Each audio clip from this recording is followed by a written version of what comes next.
Hello दोस्तों, जैसा कि हमने आपको पिछले वीडियो में धारा 226 तक बता दिया था। अब आज हम धारा 227 की बात करते हैं। मालिक कहाँ तक आबाद है जबकि अभिकर्ता प्राधिकार से आगे बढ़ जाता है।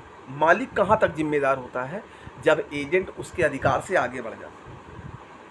का जो एक पोत और स्थोरा का स्वामी है, का ये मालिक है जो एक पोत मतलब जहाज और स्थोरा का स्वामी है। खा को उस पोत का 4,000 रुपये की बीमा उपाप्त करने के लिए प्रतिगत करता है। अब वो एक खा व्यक्ति को उस पोत का बीमा करने के लिए प्रतिकार करता है 4,000 रुपये।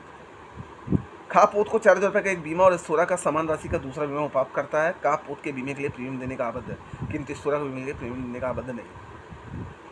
अब जाहिर सी बात है कि मालिक जब अपने एजेंट को कहता है कि तुमको इसका बीमा कराना है, लेकिन वो क्या करता है, उसका बीमा तो कराता है, साथ में स्थोरा का भी बीमा करा देता है। तो मालिक पोत का पॉलिसी देने के लिए आबद्ध है, लेकिन स्थोरा की पॉलिसी देने के लिए आबद्ध नहीं।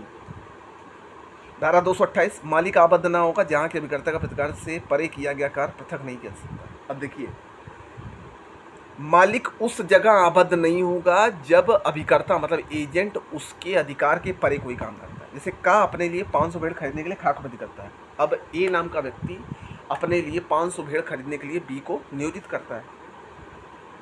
अब बी क्या करता है, 6,000 रुपये की एक राशि में 500 भेड़ और 200 मेमने खरीद लेता है। अब वो क्या करता है कि 6,000 रुपये की राशि में 500 भेड़े और 2 मेमने खरीद लेता है। का संपूर्ण व्यवहार का निराकरण कर सकेगा। तो का जो है वो संपूर्ण व्यवहार का निराकरण कर सकेगा, क्योंकि उसने तो भेड़ खरीदने के लिए कहा था, मेमने खरीदने के लिए तो कहा नहीं था। फिर आता है धारा 229, अभिकर्ता को दी गई सूचना के परिणाम एजेंट को consequence of notice given to agent. गा से वह माल जिसका गा दृश्यमान स्वामी है। गा से वह माल जिसका गा दृश्यमान खरीदने के लिए खा द्वारा का नियोजित करता है। गा के पास एक माल है जिसका वो स्वामी है, खरीदने के लिए खा द्वारा का नियोजित किया जाता है। अब खा खरीद रहा है, का के द्वारा का को नियोजित करता है और ये तदनुसार से खरीदता है। विक्रय की बातचीत के अनुक्रम में का को पता चलता है कि वह माल वास्तव में घा का है। अब विक्रय के दौरान का को पता चलता है कि ये माल गा का नहीं घा का है, किंतु खा को यह तथ्य ज्ञात नहीं है। लेकिन खा को ये ज्ञात नहीं है गा से अपने को शोध एक ऋण उस माल की कीमत के विरुद्ध मुजरा खरीदने का खा हकदार नहीं। फिर बात करते हैं धारा 230 की। मालिक की ओर से की गई संविदाओं को अभिकर्ता व्यक्तित्व रूप से ना तो प्रवर्तित करा सकता है और ना उनसे आबद्ध ही होता है। देखो, मालिक की ओर से की गई कोई भी संविदा, उसमें एजेंट अपना हस्तक्षेप नहीं करता है और ना ही उनके अधिकारों को बदल सकता है, ना ही उस संविदा को परावर्तित कर सकता है।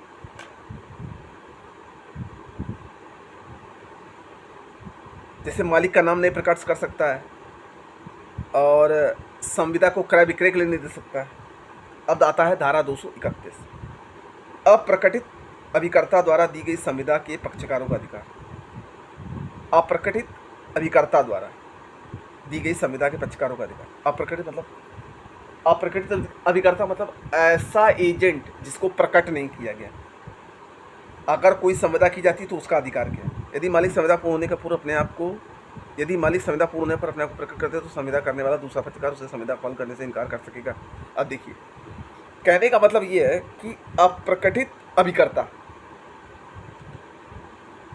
एक ए नाम का व्यक्ति जो किसी माल का स्वामी है, वो बी नाम के एजेंट को नियोजित करता है और उससे कहता है कि जब तुम ये माल बेचना तो ये मत बताना कि ये माल किसका है।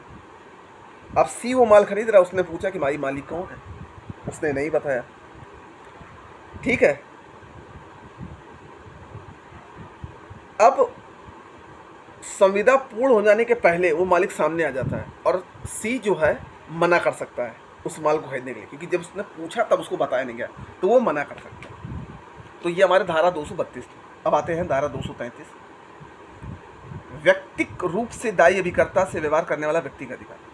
जैसे रुई की 100 गांठें खा को बेचने की संविदा उससे का करता है और तत्पश्चात उसे पता चलता है कि गा की ओर से खा अभिकर्ता के रूप में कार्य कर रहा था। का उसे रुई की कीमत के लिए या तो खा या गा पर या दोनों पर मारना सकेगा। देखिए, रुई की 100 गांठें खा को बेचने की संविदा उससे का करता है। ठीक, तत्पश्चात उसे पता चलता है कि गा की ओर से खा अभिकर्ता के रूप में काम करता है, और उसको बाद में पता चलता है कि गा जो है वो खा की ओर से काम कर रहा है। तो का उसे रुई की कीमत के लिए खा या गा पर वाद ला सकता है, या दोनों पर वाद ला सकता है। धारा 234, अभिकर्ता या मालिक को इस विश्वास पर कार्य करने के लिए उत्प्रेरित करने का परिणाम कि केवल मालिक या केवल अभिकर्ता दायी ठहरा जाएगा। एजेंट और मालिक को इस विश्वास पर कार्य करने के लिए उत्प्रेरित करना कि इसके परिणाम केवल मालिक या केवल अभिकर्ता दायी ठहरा जाएगा। ऐसा कोई कार्य जो उसको धमका कर या उत्प्रेरित करके अगर कराया जा रहा है तो उसके लिए वह मालिक या केवल अभिकर्ता दोषी ठहराया जाएगा। फिर आता है धारा 235, अपदेशी अभिकर्ता का दायित्व। अब लायबिलिटी ऑफ प्रेटेंड एजेंट, जो व्यक्ति अपने को किसी दूसरे का प्रतिगत अभिकर्ता होना असत्ता निर्दिष्ट करता है तथा द्वारा किसी तरह व्यक्ति को प्रेरित करता है। देखिए, अब ये 235 क्या कहता है कि अगर कोई ऐसा एजेंट जो अपने मालिक की सत्यता को छुपाता है और कहता है कि नहीं मैं इसका एजेंट हूँ, ठीक है, और दूसरे व्यक्ति को वह माल बेचने के लिए संविदा करने के लिए उत्प्रेरित करता है, तो उसे अपदेशी अभिकर्ता कहते हैं। अब आता है धारा 236, मिथ्या रूप से अभिकर्ता के तौर पर संविदा करने वाले व्यक्ति पालन करने के लिए हकदार नहीं।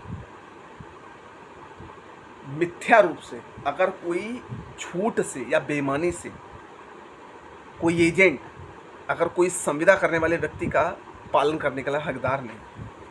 धारा 227, यह विश्वास उत्प्रेरित करने के लिए मालिक का दायित्व की अभिकर्ता के प्रतिकर्त थे। जैसे का विक्रय के लिए माल खा को प्रेषित करता है और उसे निर्देश देता है कि वह उसे नियत कीमत से कम पर न बेचे। खा के लिए दिए गए निर्देशों को न जानते हुए गा आरक्षित कीमत से कम कीमत पर उस माल को खरीदने को खा से संविदा करता है।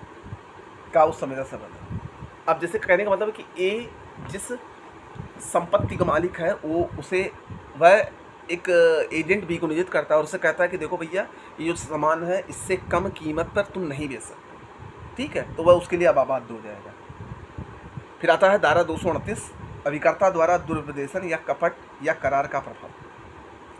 अब अगर एजेंट बेईमानी से, डर से, धमकी से अगर कोई संविदा करार करता है तो उसका क्या प्रभाव। जैसे का जो माल के विक्रय के लिए खा अभिकर्ता है, एक दुर्व्यसन द्वारा जिसे करने के लिए वह खा द्वारा प्रतिगत नहीं था, गा को उसे खरीदने के लिए प्रेरित करता है। जहाँ तक कि खा और गा के भी संबंध है, संविदा गा के विकल्प में शून्यकरण है। अगर बेईमानी से, दुर्व्यसन से करता है तो वो शून्यकरण होगा। अब देखिए, अब आता है धारा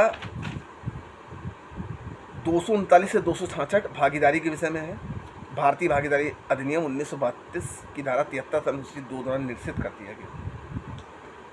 तो दोस्तों, इंडियन कॉन्ट्रैक्ट एक्ट 1872 को मैंने पूरा ख़त्म कर दिया है। आप लिस्ट में जाकर इसको वीडियो देख सकते हैं, और मैं उम्मीद करता हूं कि जो भी व्यक्ति अगर वीडियो देख रहा है तो प्लीज़ उससे हम हाथ जोड़ के निवेदन करते हैं कि वीडियो पूरा देखें, और अगर नहीं समझ में आता है तो कमेंट बॉक्स में कमेंट जरूर करें, ठीक है। बाकी इच्छा आपकी है। तब तक हम मिलते हैं नेक्स्ट वीडियो में किसी नए टॉपिक के साथ। Thank you.